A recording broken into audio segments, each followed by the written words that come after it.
Welcome to Cadmus Overseas. Today I have a special guest. అతని పేరు ఏంటంటే ఇంటూరి గోపికృష్ణ అని 2020లో లాట్రోబ్ యూనివర్సిటీకి పోయిండు క్యాడ్మస్ ఓవర్సీస్ నుంచి.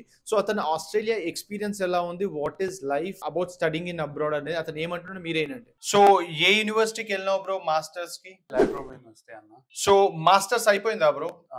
Masters in information technology, specialisation వచ్చేసి క్లౌడ్ కంప్యూటింగ్. సో ఎంత ఫీజు ఉండే? ఫీజు మనది యాక్చువల్గా వచ్చేసి $75,000 ఉండే అన్న.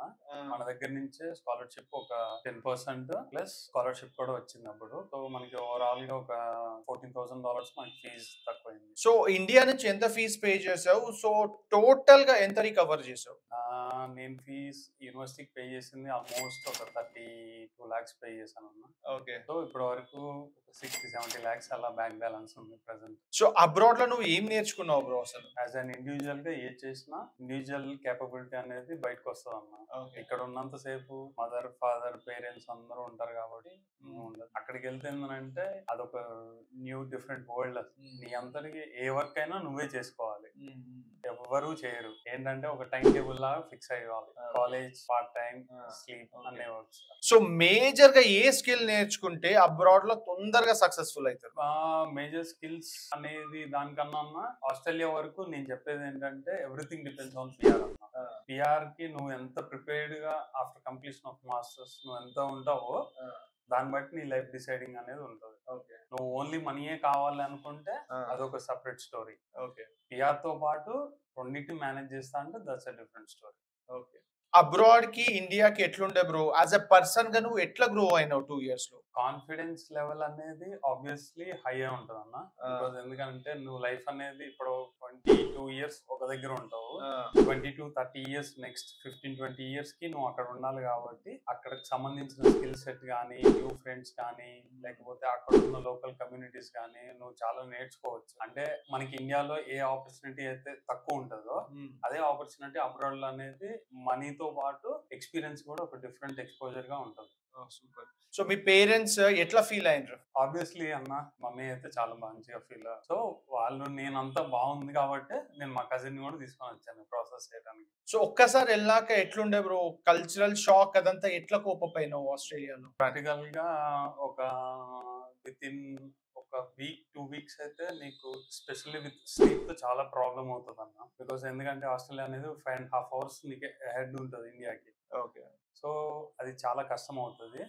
తర్వాత ఏంటంటే నెక్స్ట్ వచ్చేసి ఫుడ్, నీకు బ్రేక్ఫాస్ట్ కానీ అవన్నీ ఏంటంటే నీకు చాలా టైం పడుతుంది అలవాటు అవ్వడానికి. సో పార్ట్ టైం రావడానికి ఇక్కడ నుండి ఎలా ప్రిపేర్ అవ్వాలి బ్రో? ఏ స్కిల్స్ నేర్చుకుంటే తొందరగా పార్ట్ టైం జాబ్స్ వస్తాయి? మెయిన్లీ అన్న ఆర్గనైజింగ్ స్కిల్స్ వస్తే ఏంటంటే నువ్వు సక్సెడ్ అవ్వడానికి మేజర్ గా ఉంటుంది అన్న. ఫర్ ఎగ్జాంపుల్ నువ్వు ఒక బిజినెస్ లో నువ్వు వర్క్ చేస్తున్నావు అంటే టీం మొత్తాన్ని బిల్డ్ చేయటం కానీ, అందరితో పాటు నువ్వు వర్క్ చేసుకుంటా తర్వాత వాళ్ళ బిజినెస్ ఇంక్రీజ్ అవ్వడానికి మన ఐడియాస్ ఏమన్నా వాళ్ళకి చెప్పి వాళ్ళకి తెలియని మన వాళ్ళ ఎక్స్ప్రెసివ్ గా ఉంటే ఆ పార్ట్ టైమే మనకి ఫుల్ టైం ఎంప్లాయ్మెంట్ కూడా కుదురుతుంది. సూపర్. రీసెంట్ గా ఇండియన్ స్టూడెంట్స్ కి చాలా హేట్ కనిపిస్తుంది ఆస్ట్రేలియా, ఏమంటావు బ్రో దాని గురించి? అది ఉందన్న, కానీ ప్రాబ్లం ఏంటంటే ఇక్కడ ఇప్పుడు ప్రెసెంట్ పాలస్తీన్ది చాలా అవుతుందన్న. అనేది మెల్బర్న్ లో ఉంటాను. ఓకే. సో ప్రతి Sunday from early morning 10 o'clock నుంచి ఈవినింగ్ 4 వరకు ఆ ప్రొటెస్ట్ జరుగుతూనే ఉంటుంది పార్లమెంట్ దగ్గర. ఓకే. అది చాలా ఇష్యూ అనేది క్రియేట్ చేస్తుంది. ఓకే. సో ఏంటంటే ఆ కంట్రీ అనేది చాలా పీస్ఫుల్ కంట్రీ బేసిక్ గా. వాళ్ళకి ఏమన్నా నచ్చకపోతే ప్రొటెస్ట్ చేస్తారు తప్ప ఇది ఏంటంటే non sense keep on shit అవుతుంది. దాని వల్ల మన ఇండియన్స్ ఆబ్వియస్లీ ఆఫ్టర్ కోవిడ్ తర్వాత చైనా అది ఆగిపోయింది. సో నెక్స్ట్ బేస్ వచ్చేసి India.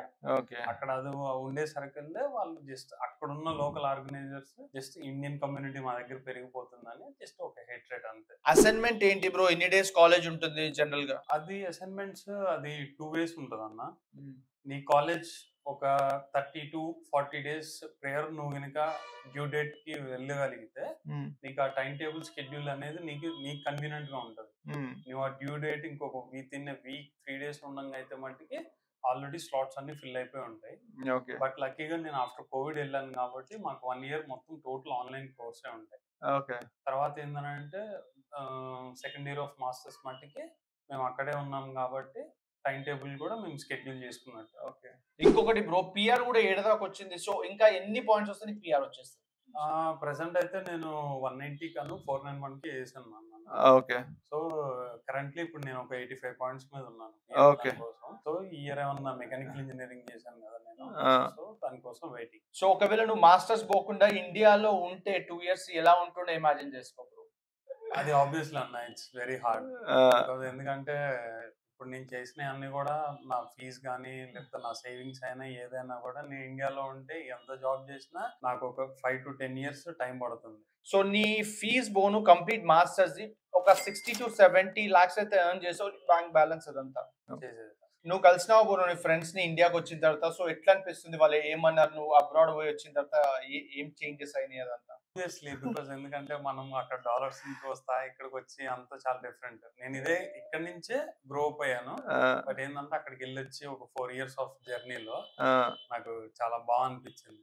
Okay, super darling. Thanks darling, thank you very much.